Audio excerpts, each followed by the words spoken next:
Bueno, vamos a empezar la mesa 2. Brujas, hechiceras y parteras en Nueva España. Creo que falta una ponencia de la doctora Mónica Pérez Navarro. Hechiceras mulatas, lástima porque me interesaba el tema. Pero bueno, por lo menos vamos a ganar tal vez en tiempo de discusión. Entonces, voy a presentar el currículum, digamos, de la... Bueno, la primera ponencia serían 3 autores, pero creo que hay una sola persona, ¿no? Somos 2 más. La doctora Cecilia López Ridauro, de la UNAM. Ella es licenciada en Lengua y Literatura Hispánicas, maestra en Letras Españolas y doctora en Letras, todo por la Facultad de Filosofía y Letras de la UNAM.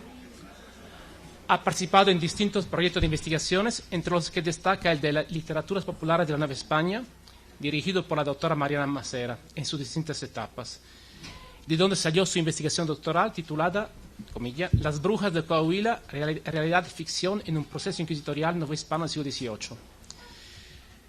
Bueno, fue profesora de tiempo completo, salto un poquito porque, si no, fue profesora de tiempo completo y coordinadora de la maestría en cultura virreinal en la Universidad de Claustro de Sor Juana, y también ha dado clase en la maestría de estudios mesoamericanos de la UNAM. Actualmente es profesora de tiempo completo en la Escuela Nacional de Estudios Superiores en Morelia, donde ha coordinado la licenciatura de Humanidades y tiene a su cargo el departamento editorial.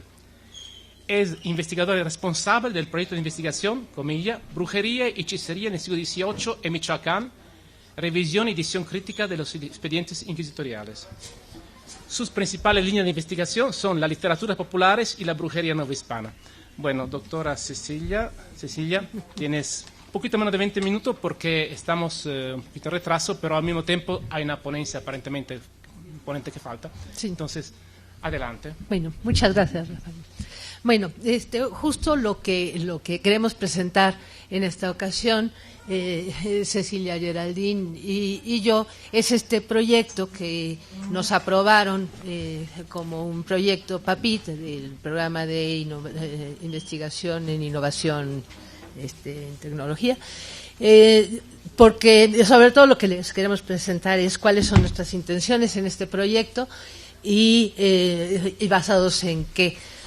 Sobre todo porque creo que este es un foro muy importante para saber si otras personas están haciendo cosas similares, si alguien se puede sumar a este tipo de proyectos. Entonces, por eso es que me interesaba presentarlo aquí.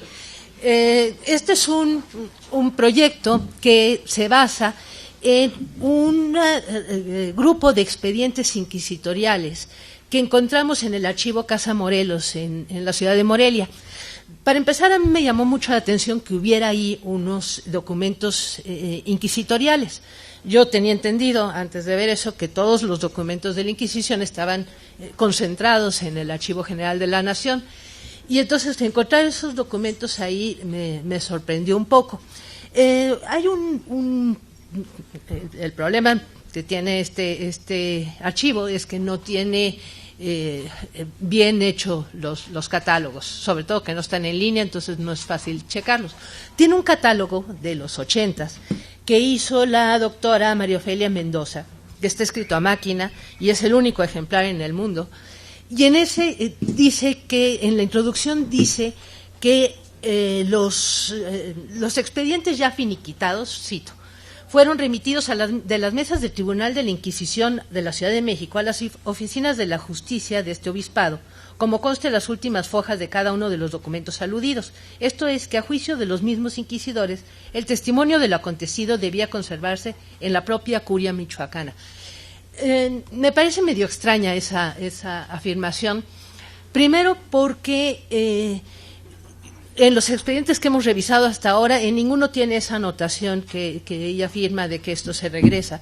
Y la otra es que los otros obispados importantes no tienen este tipo de fondo. De hecho, si nos basamos en el registro de archivos que tiene el Archivo General de la Nación, solamente hay 13 fondos inquisitoriales, 4 de ellos son además de la GN, 4 de ellos al parecer es el mismo registro repetido en la Palafoxiana, una parte en la UNAM, una parte en Colima y y esta parte en Michoacán. Entonces, no me sonaría lógico que ¿por qué los inquisidores decidieron que a Michoacán sí le mandaban sus casos y a todos los demás lugares no? Bueno, esa es una pregunta de la que estamos partiendo para esta investigación, todavía no la averiguo, porque lo que sí me llama la atención es que de esos documentos que encontramos, bueno, este es un fondo, el Fondo de Inquisición, está formado por 164 expedientes que están en 11 cajas. De estos expedientes, 59 tienen que ver con brujería y hechicería, que son los que me interesan. Todos estos expedientes, haciendo una búsqueda, por lo menos en el catálogo en línea del Archivo General de la Nación, no son los mismos que están aquí. Es decir, son casos que por alguna razón no hay ningún registro en los archivos de la Inquisición que estaban en la Ciudad de México, y son casos que estaban allá. Uno de ellos espectacular, que es del que va a tratar Cecilia Geraldín, pero yo quería hablar en realidad de lo que constituye el proyecto. Yo lo que planteo es que, bueno, en un grupo de trabajo en el que he estado, es la premisa de que los documentos inquisitoriales están conformados por una serie de motivos. A través de ellos podemos hacer una especie de análisis desde la literatura popular. Cuando le interrogan a una persona, o cuando una persona va y hace una denuncia, sobre todo en estos temas de brujería, de hechicería, de el diablo, etcétera, en realidad, para estructurar su discurso, retoman una serie de motivos que están presentes en la literatura tradicional desde siempre y además en todos lados, ¿no? Y esto lo podemos comprobar porque, por ejemplo, aparecen este tipo de motivos, y ahorita voy a dar un ejemplo, en el Motif Index de Steve Johnson, ¿no? De Thompson. Entonces, partiendo de esa premisa, que de alguna manera hemos trabajado en el equipo en el que estoy y que ahora estamos en la Escuela Nacional de Estudios Superiores de la UNAM en Morelia, hemos ya sacado una serie de trabajos monográficos sobre el asunto. Entonces, bueno, partiendo de eso, lo que yo quería buscar, digamos ahora, ¿qué es lo que queremos hacer? Pues yo lo que quiero es hacer un catálogo razonado. Como les decía, los índices estos, de este archivo en particular, tiene este índice que es mecanografiado, y luego un libro que tiene los índices, ahora sí, de toda la clasificación completa de todos los archivos, y siempre empieza cada una de las secciones con una pequeña introducción y dice cuántos expedientes tiene cada una, y en Inquisición dice Inquisición y empieza, sin decir ni un solo comentario. Evidentemente no les ha llamado la atención a los investigadores, algunos han tomado pequeños aspectos, pero el fondo y analizar qué tipo de documentos tiene, por qué están ahí, quiénes son, qué características tienen esos documentos para que no estén en el AGN, porque además en el AGN hay muchos también que pertenecen al Obispado de Michoacán, por qué esos sí y estos no. A nadie parece haberle llamado la atención. Ahora, a mí en particular, como investigadora y viendo desde estos expedientes con los que he trabajado desde la literatura popular, me parece preocupante que uno no pueda acercarse, si uno está haciendo una búsqueda muy específica, no pueda hacerlo, ¿no?, a través de motivos literarios. Un ejemplo de esto es, por ejemplo, llevo varios años rastreando un conjuro para volar que usan las brujas. Lo he visto ya en varios expedientes, que es que las brujas antes de volar, a veces con un ungüento o no, dicen de villa en villa, sin Dios y sin Santa María, y se echan a volar. Este archivo, este conjuro para volar, la primera vez que lo encontré fue en un caso de Ayo el Chico, en La Barca, que es de 1735. Resulta que una muchacha denuncia a su mamá porque viene un gato, le quita toda la piel, le quita los ojos, los guarda, y ella dice de villa en villa, sin Dios y sin Santa María, y el esqueleto sale volando, seguido por el gato con una lucecita. Tiempo después me encontré el caso al que dediqué mi trabajo de doctoral, que era sobre las brujas de Coahuila. Es un caso muy famoso, yo supongo que muchos de ustedes lo conocen, que fue entre 1748 y 1751, donde acusaron como las 50 mujeres en Moclova de pertenecer a a un aquelarre, pues. Bueno, pues ellas lo mismo. A la hora de salir volando decían de villa en villa, sin Dios y sin Santa María. Yo tengo mucho interés en rastrear esto. También lo he encontrado en relatos modernos y en relatos literarios del siglo XX en España. Yo lo que quisiera es que yo pudiera poner en la computadora de villa en villa, sin Dios y sin Santa María, y me salían todos los expedientes que lo contienen. Obviamente no es así, pero pues podría serlo si en algún momento empezamos, aunque sea poco a poco, y desde haciendo catálogos cada vez más limitados pero más profundos, donde se dé cuenta de estos, de los nombres de todos los participantes, no nada más del fiscal y del acusado, sino de todos los participantes, de quienes fueron, porque podríamos así entender cuáles son las complejas redes entre estas personas, ¿no? Las autoridades, los denunciantes, los acusados, etcétera. Entonces, un catálogo que tuviera todos los nombres, que tuviera los motivos principales que aparecen en determinado expediente, o que tuviera una serie de palabras claves que nos hablen del contenido, creo que sería muy útil, y eso es lo que vamos a tratar de hacer en estos, aprovechando que no son tantos expedientes. Vamos a aprovechar a hacer ese catálogo, y para que vean lo importante que sería hacerlo y lo valioso que es este archivo, Geraldine les va a hablar de el expediente. Digo, son muchos, pero ese es espectacular. Gracias.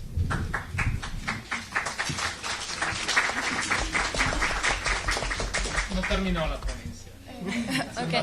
Bueno, para empezar rápidamente, no sé si está por ahí el PowerPoint. Bueno, voy a empezar primeramente. Es un expediente que tiene el número 57 de la caja 1238 del Fondo Diocesano, sección Justicia. ¿El título del Ese que tiene un fetiche. Ah. Ese.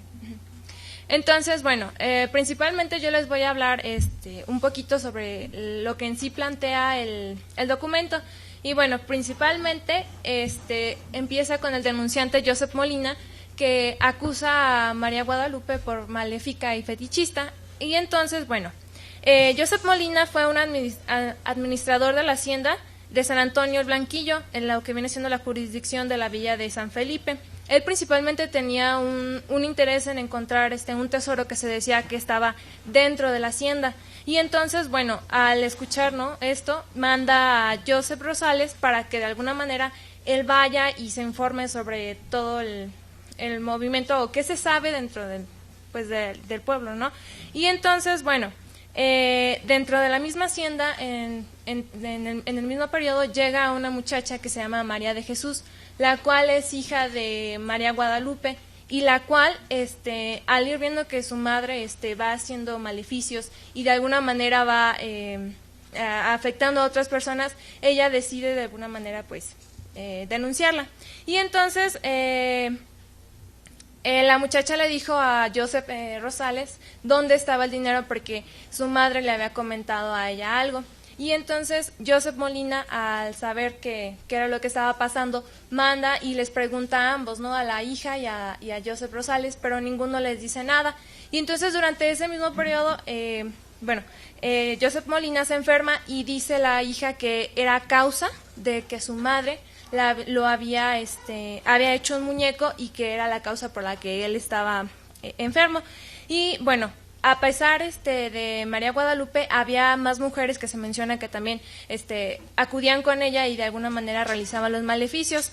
Y bueno, dentro de este periodo, al ver que la hija tenía cierta preocupación por denunciar a su madre, le dice que, bueno, le va entregando, va agarrando los fetiches y se los va entregando a Josep Molina, los va sacando poco a poco, y se los va entregando al comisario de la Santa Inquisición.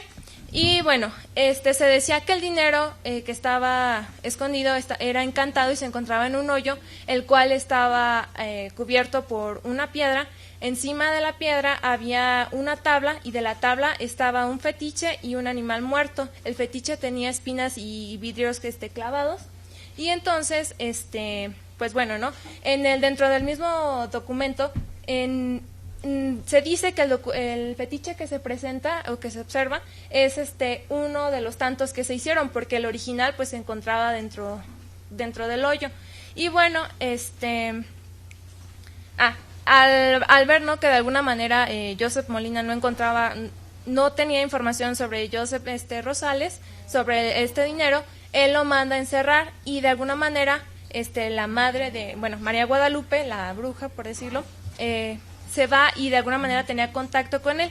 Y ya después de eso se seguía, ¿no? Y bueno, la hija decía que al pasar por el cerro, por el un cerrito que estaba cerca de la hacienda, escuchaba que le hablaban, pero no sabía pues quién era ni nada. Y entonces en una ocasión la madre la lleva a la hija y la señora hace una serie de señas con las manos, y entonces se dice, ¿no?, que se abrió como rompiendo las piedras y apareció una luz, ¿no? Y bueno, ahí se menciona que era muy bonita y llamaba mucho la atención. Entonces, al saber esto, la hija va y le avisa a Joseph Molina y lo lleva, y resulta que cuando van y eso, pues no encuentran ni la cueva ni nada, ¿no?, sino simplemente el cerro.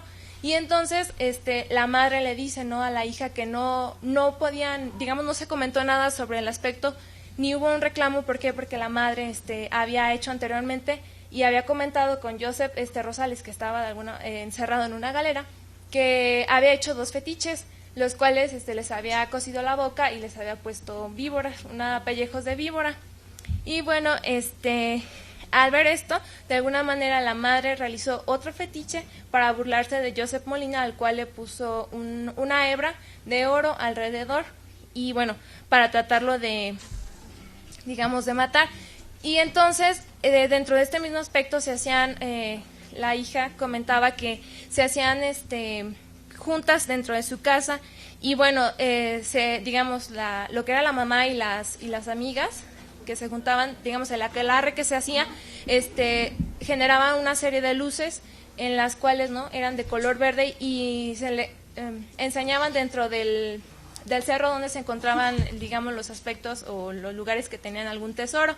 Y bueno, aparte de esto, se juntaban en la casa y realizaban, eran más de 20 mujeres, y entonces se sacaban los ojos y los ponían en un plato blanco alrededor del tenamaztle, que eran las piedras donde se ponía el comal, y aparte con un ungüento que se ponían en el pecho y en los brazos, y bueno, comentando lo que haciendo referencia a la frase que decía la doctora sobre Sin Dios y Santa María, se echaban a volar. Y bueno, es en síntesis lo que plantea el documento. Y bueno, si puede pasarla a la siguiente, ahí se puede ver, ¿no?, de manera concreta cómo está el fetiche. Y bueno, hay un supuesto, ¿no?, de lo que puede representar el fetiche, en el cual se dice que puede estar, tuvo un maleficio, digamos, en la parte sexual, para no poder, para no ser fértil, pero no como tal, pues no se puede así como que asegurar. Y pues bueno, sería todo. Como pueden ver, bueno, eso, este fetiche, que lo que decía Cecilia, esta mujer se dedicaba a hacer muchos fetiches, y cosido al expediente tenemos No sabemos cuál de los muchos que menciona, porque sabemos que la hija se iba robando los fetiches y entregándoselos al denunciante, cuál de estos es uno de esos. Pero hacía unos a los que les cosían la boca para que no hablaran, hacía otros, que es esta, que al parecer tiene algo que ver con el embarazo.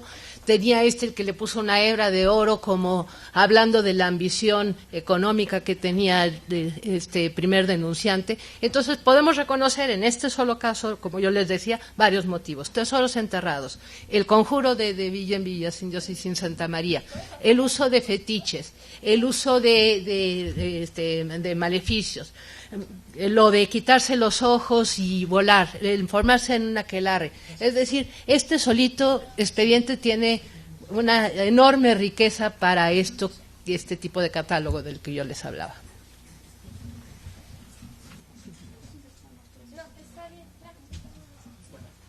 Bueno, gracias. Muchas gracias. Muy bien.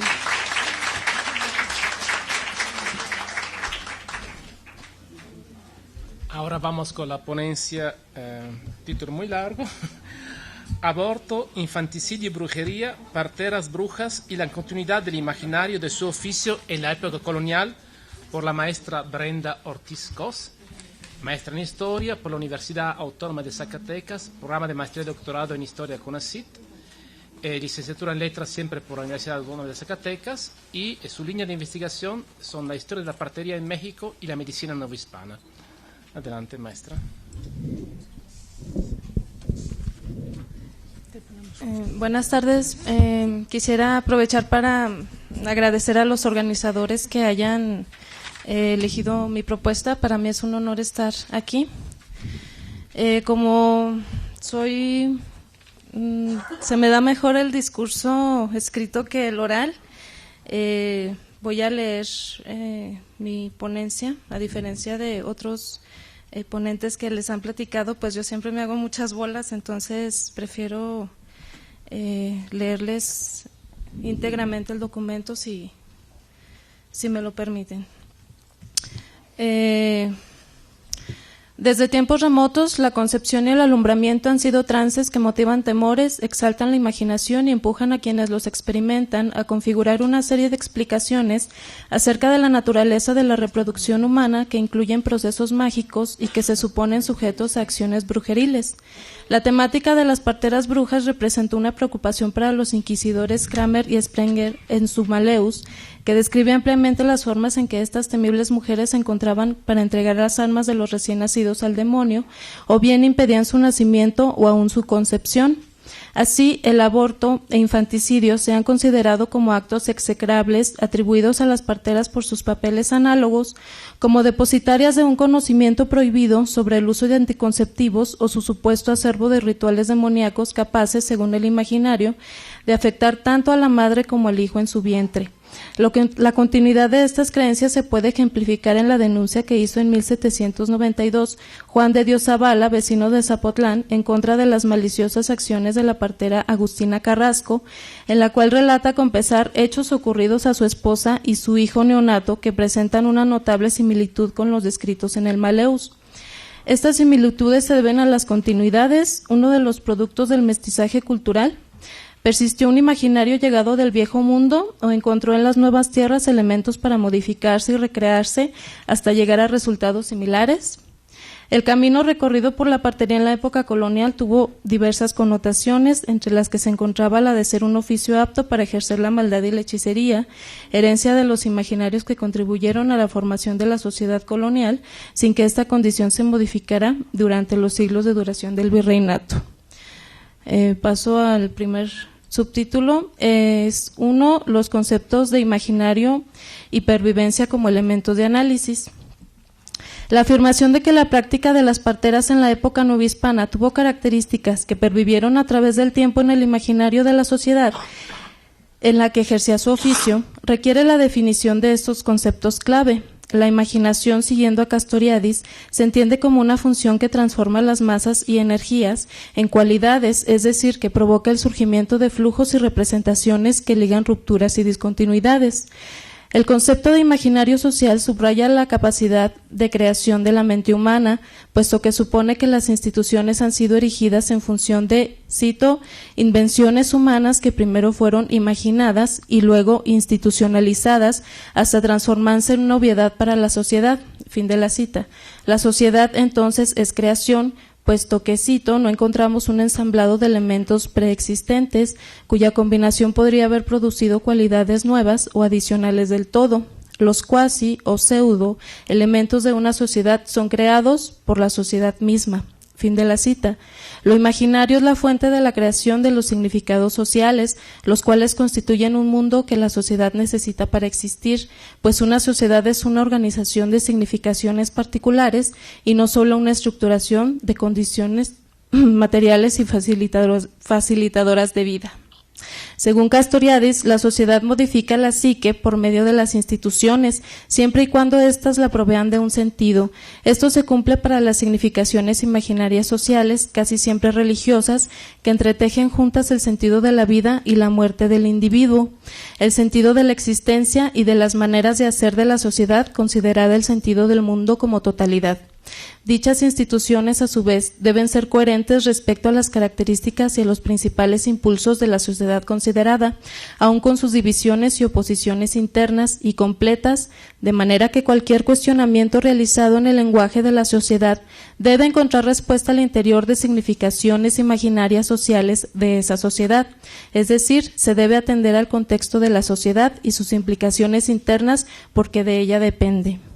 En el caso novohispano, siguiendo Gruzinski, las sociedades encontradas por la conquista se enfrentaron en el plano religioso, político y económico, pero lo hicieron de forma más global en el espacio de sus respectivos enfoques de la realidad. Así, el imaginario de las sociedades en convivencia a partir de la conquista creó una sociedad en la que coexistieron los ritos de la Iglesia con prácticas autóctonas, aunque el dominio público fue más susceptible a la cristianización que la esfera individual y doméstica, puesto que fue más difícil para la Iglesia acercarse al individuo, ya que la evangelización fue una empresa de masas y, aunque cito, la barrera de las lenguas más o menos fue levantada en la segunda mitad del siglo XVI, la de los conceptos y de las categorías obstaculizó la influencia que la Iglesia pretendía ejercer. Fin de la cita. Estas consideraciones implican que la sociedad novohispana se creó a sí misma a través de dos imaginarios que coexistieron para rellenar los vacíos de sentido que no se podían resolver por medio de una suplantación de ideas, por lo que intentó reproducir su pasado a la vez que integraba las visiones del mundo, los sistemas intelectuales y las estructuras simbólicas de las culturas enfrentadas en su seno. La convivencia del ir y venir de sentidos en los ámbitos público y cotidiano condujo a la pervivencia de ciertas prácticas que fueron provistas de sentidos diversos o distintos a los que solían tener. Cuando García Sánchez se refiere a los mestizajes novohispanos, define la pervivencia cultural como, cito, la práctica de hábitos culturales típicamente inmersos en la vida cotidiana de un determinado modo de vida, que subsiste aun cuando las condiciones ambientales, económicas, políticas o incluso sociales sean transformadas. Estas prácticas, lejos de permanecer inmutables o permanentes en su forma original, se transforman y refuncionalizan a lo largo del tiempo, de tal modo que su presencia se garantiza mediante las actividades de los actores sociales que las llevan a cabo a través del tiempo. Fin de la cita. La misma autora añade a esta definición tres precisiones: que dichos hábitos culturales no se transforman esencialmente, que la nueva función que adoptan permite cambios en los elementos que participan en una actividad sin que se altere su objetivo y que es posible reconocer el hábito cultural que le dio origen a la pervivencia. Así puede concluirse que la sociedad novohispana se creó a partir del aprovisionamiento de los imaginarios que los individuos o las instituciones utilizaron para conferir un sentido a su realidad y que estos sentidos pervivieron puesto que las culturas en contacto, cito, persiguieron obstinadamente, como señala Gruzinski, edificar réplicas de la sociedad que habían dejado tras ellos. Fin de la cita. 2. Antecedentes de las ideas sobre el aborto y el infanticidio. El nacimiento ha representado para la sociedad es un momento de tensión en que la vida y la muerte se conjugan sin que la intervención humana pueda definir su conclusión, pues conllevan la incertidumbre y la ansiedad de un parto exitoso o uno que se consume con la muerte de la madre, el hijo o ambos. Para Malinowski, el nacimiento es un momento de crisis que forma, junto con otros como el embarazo y la muerte, el núcleo de numerosas creencias y ritos. Tanto la reproducción como la nutrición constituyen urgencias vitales del hombre que se han relacionado con el credo y las prácticas religiosas, de manera que la religión, fuente permanente de control moral, vigila las fuerzas de la generación y la fertilidad, tanto en la naturaleza como en el hombre, pues de ellas depende la existencia de la sociedad y la cultura. Por ello, la fertilidad de las mujeres de un grupo social se asocia con la fertilidad de la tierra y constituye un tabú mermar la abundancia que de este rasgo de reproducción resulte. Según Martos, en sociedades primitivas los recién nacidos que no cumplieran con las características necesarias para el trabajo padecían la muerte a manos de sus padres de diversas formas. Asimismo, aborto e infanticidio fueron comunes en la antigüedad como medios para eliminar el exceso de población, para excluir a los débiles o malformados o para exterminar el sexo no querido. A pesar de que el juramento hipocrático prohibía a los médicos recetar abortivos, los propios griegos, tanto como otros pueblos civilizados, legaron recetarios y métodos que se podían encontrar incluso en los textos de Hipócrates, elaborados cito, a base de fumigaciones, supositorios vaginales o cataplasmas, así como sustancias fabricadas con plantas. Fin de la cita. Según la autora, esta apertura médica hacia los métodos abortivos, a pesar de su latente condena, no constituía una contradicción, pues para los antiguos, los medievales y hasta los modernos, el feto no estaba provisto de alma hasta que habían pasado 40 días en caso de que se tratara de un niño y 80 si se trataba de una niña, de manera que la aplicación de estas recetas era recomendable solo en caso de que no hubiera transcurrido ya ese periodo de tiempo. Y cito, además en Grecia el parto y todo lo que lo rodeaba, incluyendo el aborto, no era cosa de médicos, sino de parteras, de comadronas, y no solamente el aborto, sino el infanticidio. Sorano de Éfeso señaló que era la comadrona la que debía examinar al niño y decidir si se podía criar o no.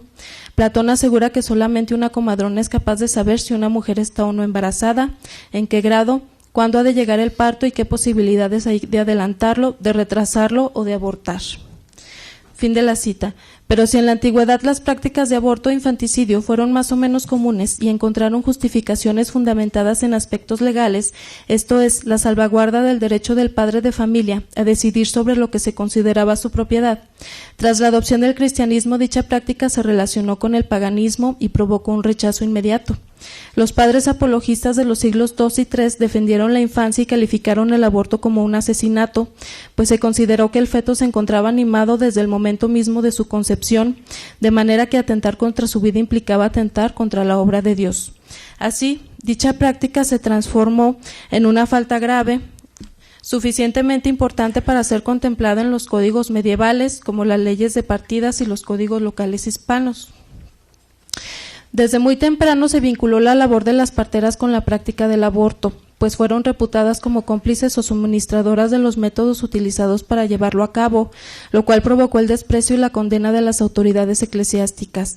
Por ejemplo, cito, Tertuliano de Cartago, un padre de la Iglesia del siglo III, descargó su ira contra las médicas y las comadronas, acusándolas a todas de ser aborteras.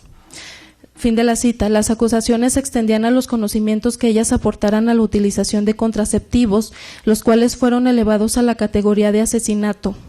Estas concepciones estaban intrínsecamente relacionadas con la importancia que el cristianismo atribuyó a la fertilidad dentro de los límites sagrados del matrimonio, que tenía un modelo único de comportamiento sexual, de manera que, cito, dado que la sexualidad constituía una potencial fuente de pecado, los escritores cristianos, empezando por San Pablo, insistieron en que la relación sexual solo podía tener lugar dentro del matrimonio, solo podía tener un propósito legítimo, el embarazo de la mujer. Los sentimientos de placer y de excitación sexual se convirtieron en concupiscencia. La relación sexual en la que el embarazo no era posible se convirtió en pecado de fornicación. Fin de la cita. En ese sentido, se suponía que la mujer que se practicaba un aborto o recurría al infanticidio para librarse de sus hijos, lo hacía por el temor de caer en la deshonra que suponía dar a luz a un ser emanado del adulterio o el libertinaje.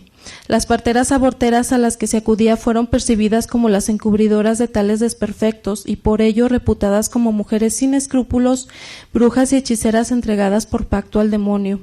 Cuando estudia a las comadronas brujas en Aragón en la Edad Media, Tausiet Carles señala que las acusaciones contra dichas mujeres fueron motivadas por diversas razones y variados conflictos en una etapa de cambios políticos, económicos y culturales, entre los que se encontraba el interés por hacer de la emergente obstetricia una actividad lucrativa para los nuevos especialistas, la fijación de sus supuestos males en tratados tan importantes como el Malleus Maleficarum o la convicción de que la brujería demoníaca se relacionaba con la naturaleza femenina, esto es, que todas las mujeres eran brujas en potencia.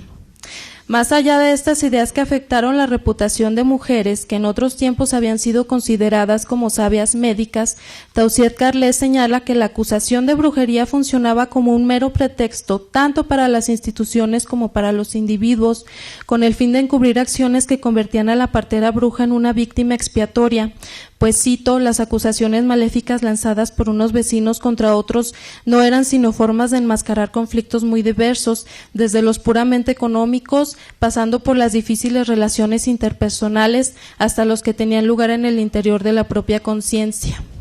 Fin de la cita.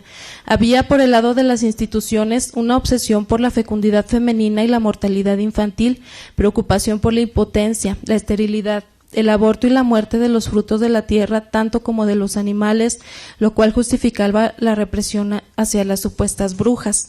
Por el lado de los individuos, las acusaciones lanzadas contra una vecina sospechosa brindaban una oportunidad para esconder los propios actos de negligencia hacia los menores, pues cito, para saber si en un lugar determinado actuaba una bruja, lo fundamental era indagar si había habido criaturas muertas y cuál era la relación de la sospechosa con los padres de aquellas.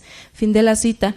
Tras lo cual se asumía, luego de la recolección de testimonios de los afectados pero transigentes padres, que la bruja había actuado en venganza tras una pelea contra los seres más desprotegidos de la familia enemiga en cuestión, a pesar de que el infanticidio utilizado como un sistema de regulación de la natalidad era una costumbre arraigada que se prolongó, según Tausiet Carles, hasta el siglo XVIII, cuando el hábito de dejar morir a los niños de corta edad indeseados cesó progresivamente. Tanto el aborto como el infanticidio, que constituían dos aspectos del control de la fertilidad, fueron desde el principio adjudicados al campo de la partería y posteriormente, tras la implantación del modelo de sexualidad instituido por la Iglesia, condenados y castigados hasta el punto en que se atribuyó al conocimiento de las parteras una intención diabólica que las convirtió en objeto de persecución y blanco de acusaciones de brujería.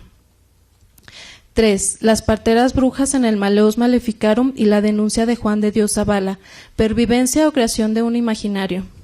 A los reputados inquisidores Kramer y Sprenger les preocupó tanto el tema de las parteras brujas que dedicaron un apartado a describir las maneras en que ellas, gracias a su proximidad con las criaturas recién nacidas, ofrecían sus almas al demonio.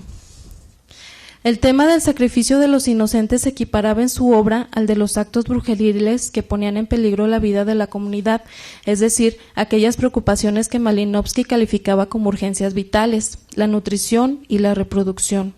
Por ello, resulta relevante que en la bula pontificia de Inocencio VIII, que antecede al texto de Kramer y Sprenger, se refiere a que muchas personas con sus encantamientos, hechizos y conjuraciones y otros execrables embrujos y artificios, enormidades y horrendas ofensas, han matado niños que estaban en el útero materno, lo cual también hicieron con las crías de los ganados, que arruinaron los productos de la tierra, las uvas de la vid, los frutos de los árboles. Así, quien tuviese el poder de controlar la reproducción en el vientre, tendría también la facultad de controlar la fertilidad de la tierra. Los autores del Malleus relatan la experiencia de una mujer que tuvo un mal encuentro con una partera de mala reputación, resentida y colérica. A punto de dar a luz, la mujer rechazó la asistencia de la dicha partera debido a su mala fama, lo que la enfureció y motivó a realizarle una visita nocturna junto con 2 acompañantes, a quienes dijo entre la penumbra: «Le pondré algo en las entrañas, pero no sentirá dolores durante medio año, mas al cabo de ese lapso sufrirá grandes torturas». Luego la mujer sintió como si la partera, al tocarle el vientre, le hubiese depositado algo adentro. Al cabo de 6 meses, según el relato, la mujer en efecto había experimentado horribles dolores y, al querer ejecutar una acción de la naturaleza, habían salido de su cuerpo una serie de objetos tales como huesos, trozos de madera, espinos y otras cosas. 3 siglos después de que este relato había sido plasmado en el afamado manual, el descrito como negro Juan de Dios Zavala, en el año 1792, acudió Antonio Navarro, comisario del Santo Oficio en Nayarit, para que hiciera llegar una carta al fiscal en la que denunciaba a una partera de nombre Agustina Carrasco, quien había dicho a su esposa al principio de su embarazo que si no acudía con ella para que la asistiera durante el alumbramiento, pariría entonces hasta que la rana criara pelos.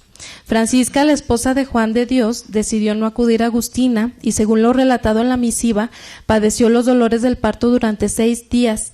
Casi al borde de la muerte, otra partera le sacó de lo interno de lo natural un chile de los usuales en la comida, hasta verificarse que saliera a la luz la criatura muerta, que además presentaba señales extrañas en su cuerpo, como un hoyo en la frente y una cortada en el cuello. Agustina ya había aterrorizado a otras parturientes y su carácter colérico y vengativo era, según Juan de Dios, de todo el pueblo conocido. ¿Ya se me acabó el tiempo? Como se ha señalado antes, el alumbramiento generaba en la madre y sus allegados una ansiedad incontenible, pues se combinaban incertidumbre y miedo. El fin del oficio de las parteras era el de asistir a las madres durante todo el ciclo, en el lapso del embarazo, aún antes con recetas para favorecer la fertilidad, en el parto y con los primeros cuidados del recién nacido. ¿Qué sucedía si la partera mostraba otra cara? Su labor de ser la favorecedora de la vida volteaba su significado y la convertía en una sembradora de desgracia. Así como el campesino estaba facultado para fertilizar la tierra y obtener al cabo de un tiempo el fruto que garantizaría el alimento, así también se creía la partera bruja capaz de sembrar en el vientre de las madres suspicaces los objetos infértiles e inertes que simbolizarían su poder de trastocar el círculo de la vida a su antojo. En el imaginario de ambos relatos, el carácter colérico y vengativo de la partera se convertía en su principal motivación. Sus pasiones la conducían a demostrar que su voluntad debía ser respetada sobre cualquier otra. Bueno, me va a saltar poquito.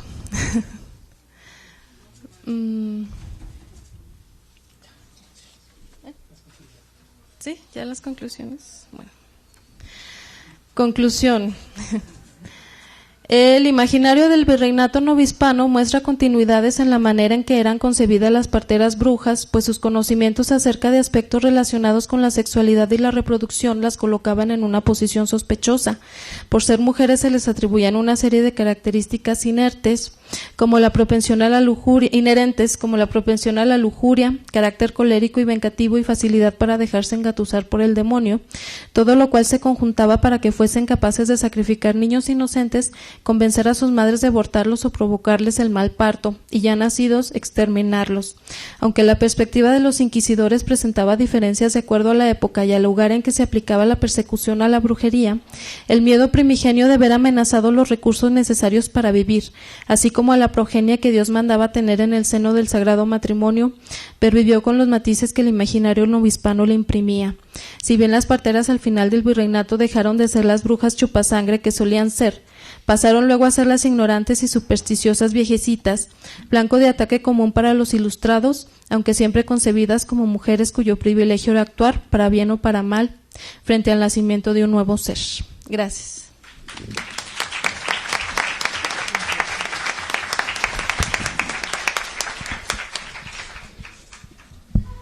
Bueno, vamos con la última ponencia de esta mesa.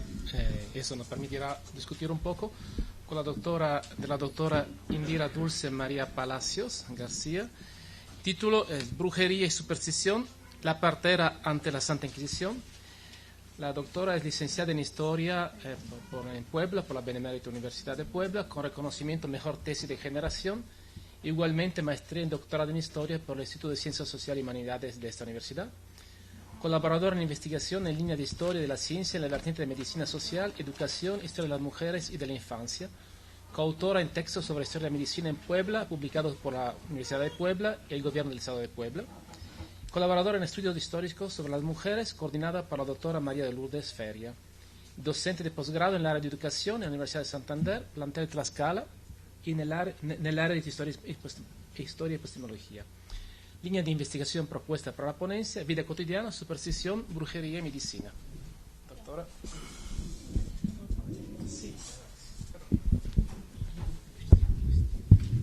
Muy buenas tardes a todos. Muchísimas gracias por su presencia y además por generar este foro que se presta para este tipo de investigaciones y, como he escuchado, este intercambio de ideas. Porque en este caso, por ejemplo, la ponencia que presento ya no necesita de fundamentar muchos conceptos, que de hecho no lo voy a hacer, me voy directamente a la presentación de la información, que es la idea, recuperar esta información y que pueda servir para que quienes estén interesados en estas líneas de investigación puedan ubicarlo. Algunos comentarios como el que hacía la doctora, ¿no?, referente a que a veces quisiera uno meter la información y encontrarla y se da uno cuenta de que está lo mínimo, lo que uno ya tiene ubicado, lo que a veces uno mismo ha hecho, y aquí se permite que se pueda ir profundizando. En este sentido, bueno, aunque la investigación original no estaba orientada específicamente hacia estas temáticas, se puede recuperar y puede ser una de las tendencias hacia dónde dirigirse.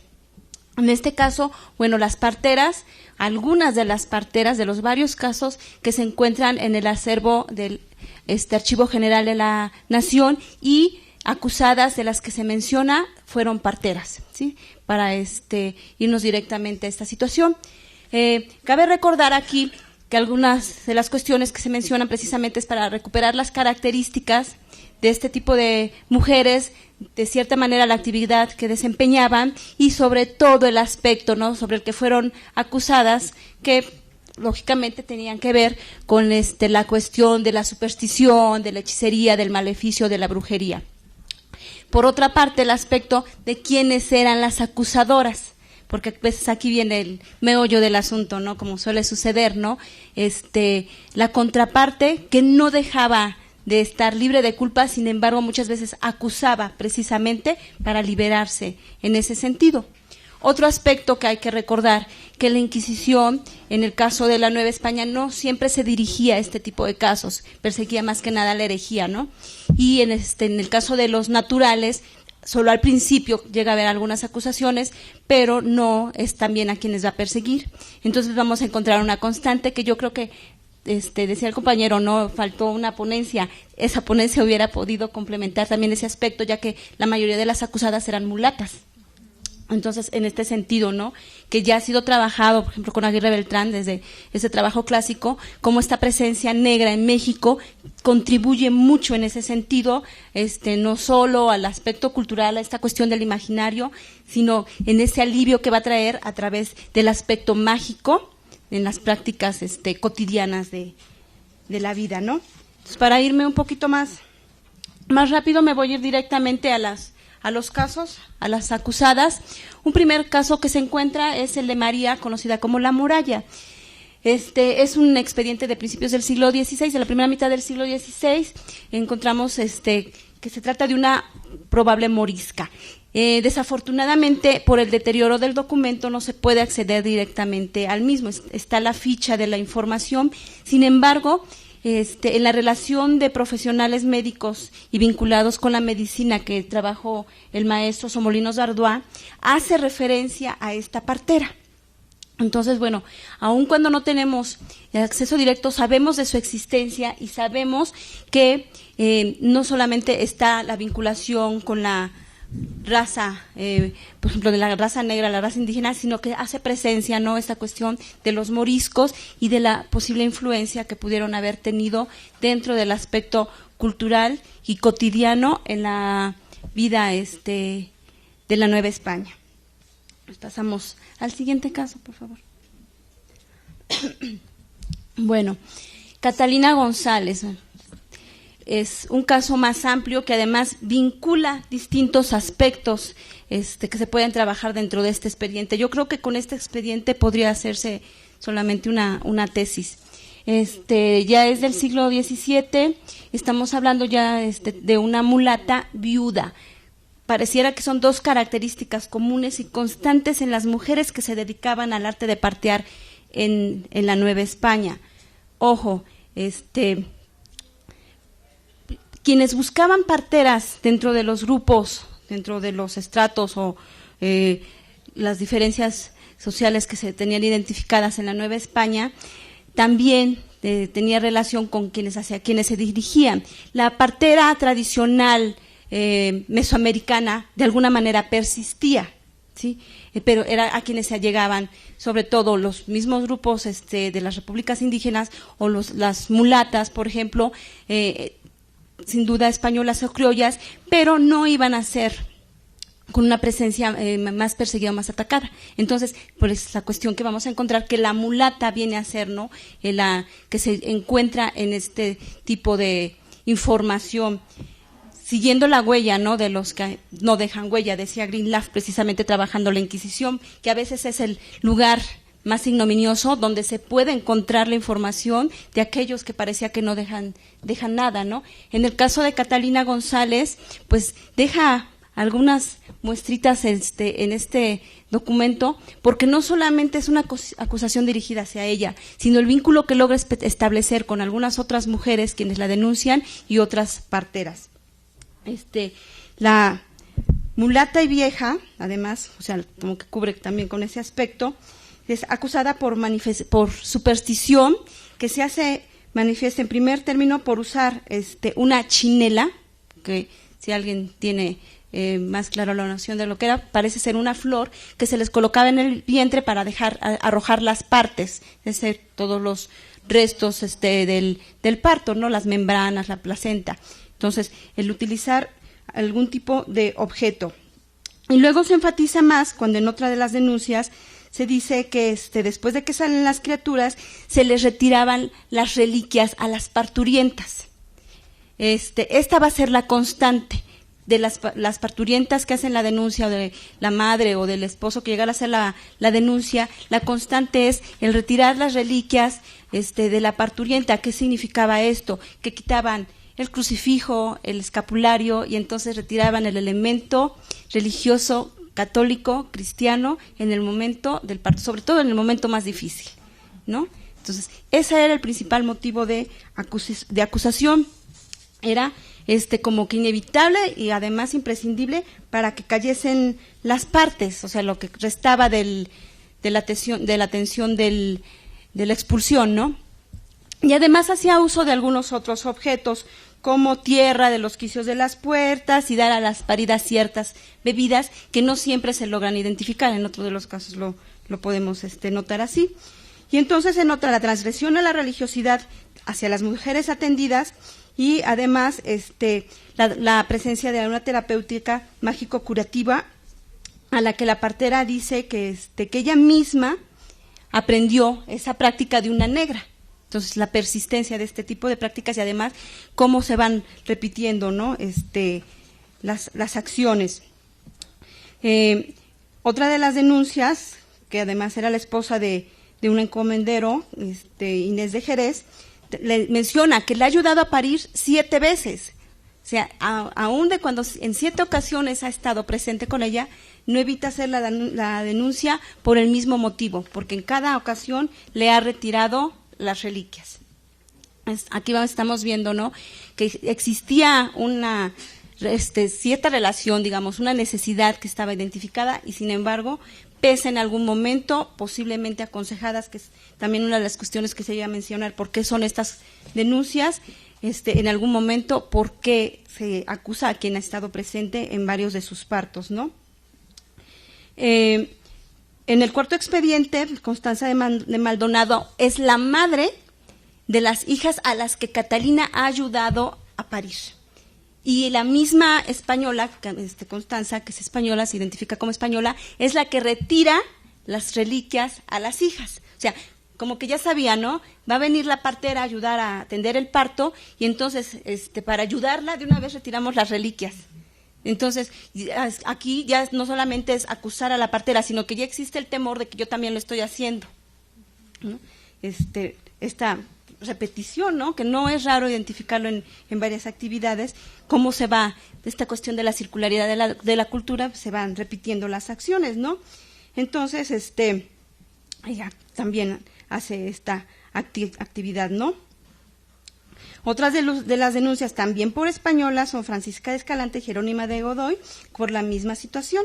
Entonces, aquí encontramos la presencia de una mujer con ciertas características muy identificables que esté acusada por una situación vinculada posiblemente a un efecto religioso y posiblemente por denunciantes más asustadas que preocupadas por el efecto que pudiera tener la actividad que tenían. El siguiente, por favor. Bueno, otra de las parteras está también vinculada al caso de Catalina, porque posiblemente ella haya sido la que le enseñó en el arte de partear, que es una de las cuestiones que se ha abordado en este oficio, ¿no?, que se transmitía muchas veces de madre a hija o de mujeres muy cercanas.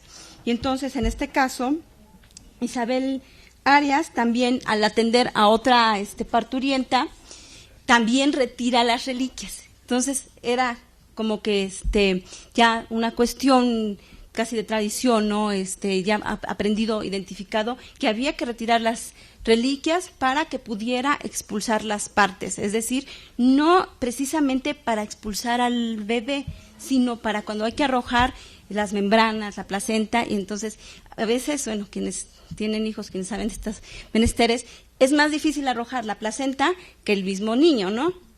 Entonces, ciertas situaciones, ¿no?, como que identificando que esta situación es la que tenían que ellas buscar estos elementos mágicos para que pudieran valerse de algo. Isabel Arias también era mulata, también era viuda, y la denunciante española. Entonces, nos vamos como que a esta cuestión, ¿no?, de estas relaciones que pareciera extremas, estaban ahí presentes, ¿no? Y Beatriz la Negra, que también aprendió de Catalina el oficio, la ayudaba, ella era una esclava que al parecer en ciertos momentos la ayudaba, y entonces también la involucran, no es directamente la partera, pero la involucran porque la ayudaba y también era la que retiraba las reliquias. La siguiente, por favor. Bueno, otro caso ya en el siglo XVIII. Una cuestión que también vamos a ir viendo es cómo de alguna manera van cambiando la actitud hacia la denuncia de la partera que se va acusando, ¿no? Primero es así como que más el temor, ¿no?, de la actividad que está haciendo la partera, siempre, o sea, persiste, algunas les mencionaba yo, hay conceptos que pues ya han venido mencionando, esta cuestión de identificar a la partera con este imaginario de la bruja, vinculado con la cuestión de atender el cuerpo de la mujer, todo lo desconocido. Entonces, de alguna manera se va manteniendo hasta que se va acercando esta cuestión del cambio de la mentalidad y va llegando el avance científico y la ilustración.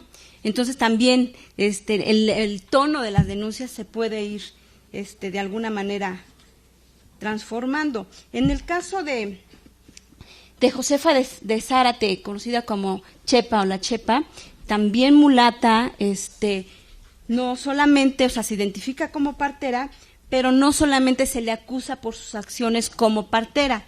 En el caso de una primera acusación que se identifica en Veracruz, es un artillero, un soldado llamado Juan Salas, que le pide ayuda para ganar en las apuestas en el juego de los dados. Entonces le pide un amuleto. Como habremos de imaginar que no funcionó el amuleto porque va y la denuncia, ¿sí? Entonces, esto que han estado mencionando, ¿no?, de buscar estas ayudas mágicas, ¿no?, y en un momento determinado, bueno, pues la suerte fue la que no le sonrió y hace una denuncia hacia Chepa. Y hay una segunda denuncia por la viuda del almirante Diego de Alarcón, doña María de Rendón, que también pudiera tratarse de una española criolla, quien sí la acusa por sus actividades como partera, y en donde la acusa de haberle ofrecido unos polvos para atenderla. Pero además, con esos polvos y recogiendo el caudal, es decir, el líquido amniótico, la fuente, se los podía ofrecer a otra de las esclavas, por ejemplo, para que se casara. Entonces ahí aparece otra cuestión del imaginario, ¿no? El uso de las sustancias que se arrojan en el parto o que provienen del feto para generar alguna poción mágica, y entonces sobre todo usarla en aspectos de atracción, ¿no? Aspectos sexuales, como se mencionaba, ¿no? Bueno, a Chepa se le acusa de maléfica, ¿no?, de supersticiosa, con pacto implícito con el demonio, y de hereje, además por valerse de malos intentos. No solamente se le condena a cárcel, sino que se le quitan todos sus bienes. Entonces, sí es fuerte la acusación. El siguiente, por favor.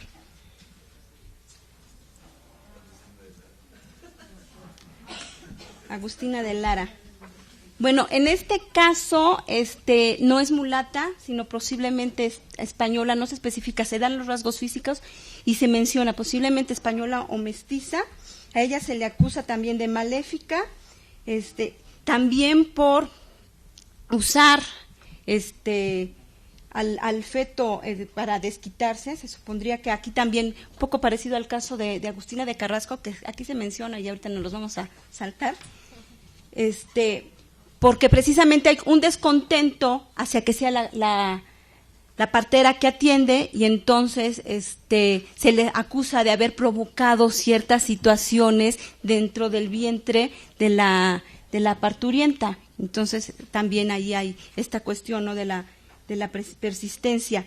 El siguiente, por favor. Lo único que voy a mencionar en el caso de Agustina Carrasco es que hay un comentario que llega a ser el oficial del Santo Oficio, no sé si lo identificaste, que menciona que muchas de las acusaciones, de este tipo de acusaciones, se hacen, dice, son falsedades y ficciones entre los mismos quienes atribuyen semejantes delitos. Entonces, ya no, el mismo integrante del oficio de la Inquisición ya no lo está viendo con estos ojos también, a veces muchos ellos mismos llenos de temor religioso, de su propia superstición, sino que están viendo que no es solamente la cuestión del embrujo, de la magia, del maleficio, sino que hay intenciones de venganza y muchas veces tiene que ver con la ignorancia que hay.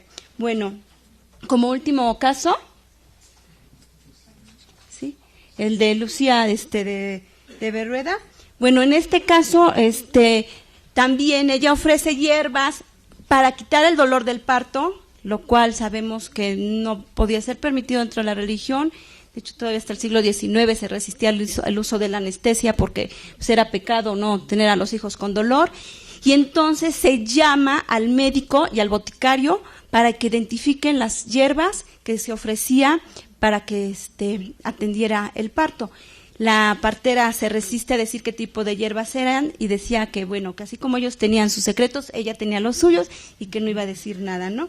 Y bueno, nada más para concluir, podemos identificar que estas mujeres son vistas como resultado de una inminente necesidad, producto de un mestizaje, y explica entre las denunciantes una variedad sociocultural y de intereses explícitos. El rumor, el chisme, se puede identificar en los casos y se hace presente, sobre todo cuando hay un mayor aliciente en la vida de la mujer colonial, que debía cumplir con los votos de obediencia y dependencia, pero aún así se nota cómo desarrollan ciertos vínculos, independientemente de lo que implicara la casta.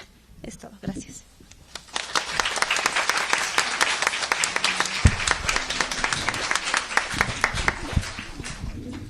Bueno, gracias por haber respetado los tiempos y bueno, oficialmente tendríamos que terminar ahora, pero por supuesto vamos a dar tiempo para la discusión, que espero